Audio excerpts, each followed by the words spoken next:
Stories told of a man who had a unique way of exercising, in that he jogged backwards. On this day, as he went about his unique exercise, jogging backwards, he encountered a friend on that trail who informed him that he had just seen a large poisonous snake on that path and that he should be careful jogging backwards. The man continued to jog backwards, and that was the last time he was seen on that path. Now we have three options if we want to continue reading about this man. Option number one, the man decided to stop jogging altogether. Maybe he joined a gym, and that way he found a way to exercise. Option number two, the man decided to jog on an alternate path. He heeded his friend's warning and decided to find a different path to jog on. Option number three, the man encountered the snake. Now, in my unscientific survey, 100% of the people picked option number three. Why? There is the possibility of drama, the element of the unknown, and a battle between man and beast. Now, our brains are configured to always seek, investigate, and try to conquer the unknown. The tech giants know this, and they have created content that leverages the unknown, and that way they've gotten us addicted. In this segment, I am going to ask you to train your brain to pick option number one or option number two and avoid option number three. Welcome to the Digitalk series. Humans are social creatures, so technological advances that center on communication, whether passive or active, have been extremely disruptive to the long-standing social order. Whether it's the telegraph or the telegram, the radio, the TV, the telephone, the internet, and others, the dynamics created allow humans to gather together while at the same time, over time, enabling them to isolate as a matter of choice. When the radio was first introduced to humans, everyone gathered around it to listen to news and other programs being offered. Over time, most people purchased their own radios, and all that gathering ceased. Basically, the radio ceased to be a magnet. This latest innovation, the internet, has enabled extreme isolation while convincing all of us that we have company in the form of friends and followers. Long before cloud technology became a buzzword, there was cloud. Email is cloud technology at its best. The first email was sent in 1971. Long before social media became a buzzword, we had social media, and this is what it sounded like.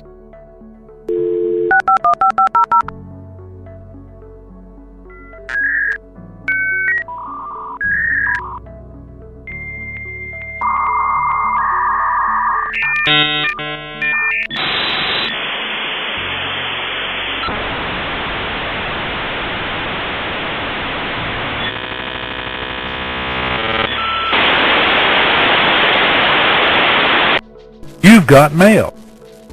At the end of this shriek came the reward. You've got mail. It was so special that in 1998, a movie based on online romance, Social Media, topped the charts, starring Tom Hanks and Meg Ryan. If you're a little confused about this segment, here it is. Lesson number one from this very first social media addiction. Tether technology to the wall. Let me explain. The laptops and the workstations that were used to access email then were tethered to the wall and were too big to fit in our pockets. Having a private phone conversation required a 25-meter long phone cable, but still tethered to the wall. Action. Create charging stations for all household cell phones and leave them there till morning, or at least during dinner and bedtime. 2. Move all your social media accounts back to the laptop or workstation so that you do not carry them everywhere with you, including to bed. And by doing this, you will have tethered them to the wall. FOMO, the fear of missing out. You now know that this is a business strategy used by tech giants to keep us on our screens while they rake in huge profits. This is how I suggest you deal with it. 1. Commit to practicing intentional separation from your gadgets and stick to it. 2. Plan long fasts from technology, 3 weeks to a month of no social media. Your children and others watching will learn from these disciplines and know how to manage technology and not vice versa. 3. Make it hard to access social media by removing all social media apps from your landing page on your phone and on your computer. 4. Remove all unused social media platforms and apps from your phone and or computer. We have been emotionally conditioned to believe that it is neglect not to check on our relatives and friends often, even when there is nothing pressing or pending. We send our children to school daily or to college for 3 months and never hear from them, and nothing really happens to them. Let us go back to these old trusted ways and only use technology when and where necessary. Let us box technology. It can be seen literally as boxing tech in a ring or putting tech in a box. Either will suffice.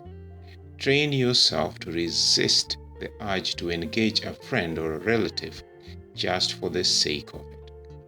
If withdrawal is unbearable, find a mind-engaging online course or training to help shift your brain from social media to some quest you are passionate about.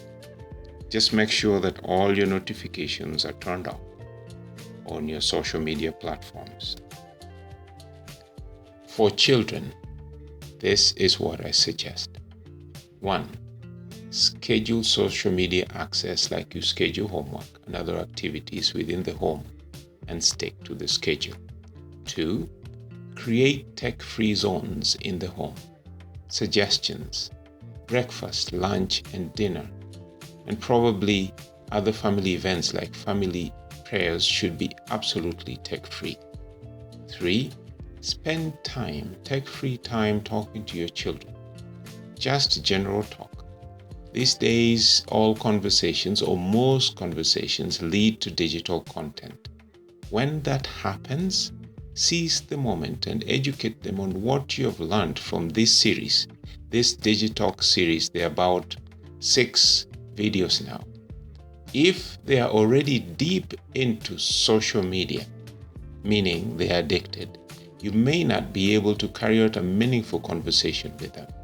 Seek professional help for corrective measures or actions. 4. Introduce family games and events that revolve around physical activity. Science has told us time and again that physical activity generates dopamine in the brain. Let us exercise this alternative. 5. Set bedtimes and do not compromise. At home, this is what I suggest. Put the home Wi-Fi router on a timer that is programmed to go off at a specific time, and turn it on at the pain of imprisonment. What I mean by that, only turn it on in case of an emergency. 2. Parents, these conditions apply to you as well. Do not create emergencies in order to get away from these tech-free zones within the house or during family events. 3. Parents, check your children's browser history to see which sites they have visited. If the browser history is erased, I repeat, if the browser history is erased, have a serious conversation with your child on the use of technology. In fact, this should be a reason to restrict their access. to technology. Be cognizant of the impact of self on social media, especially on the developing brains. In general, people talk about themselves 30 to 40% of the time. On social media, the number is 80%, with a constant selfie to boot. 4. Engage in a robust debate with your leaders. Find out if they are aware of the dangers that technology presents to families and to young children. Ask your leaders to come up with a system that will levy a charge on these platforms, thereby making social media use a wallet decision. 5. Parents, police yourselves on the use of technology. Survey shows that on average, we touch our gadgets 96 times a day on the low end. How many times do you touch your loved ones or children in a day? Practice balancing it out as a way of recovery. Before you grab your phone to get on social media, hug your loved one or hug your child and make it intentional.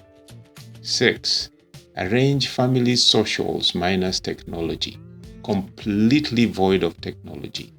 That could be a trip to the library or a trip to the museum or just a trip to the park. 7. Children grow and learn every day. Do not restrict this opportunity for them to grow in other ways just to technology. The things that we have discussed here will not be easy to implement due to the conditioning that we have received.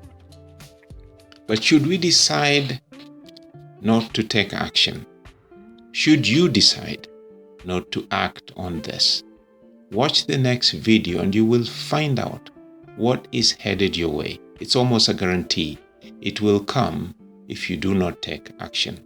Thank you, and spread this message. Please subscribe and tell others about this information so that they may also benefit.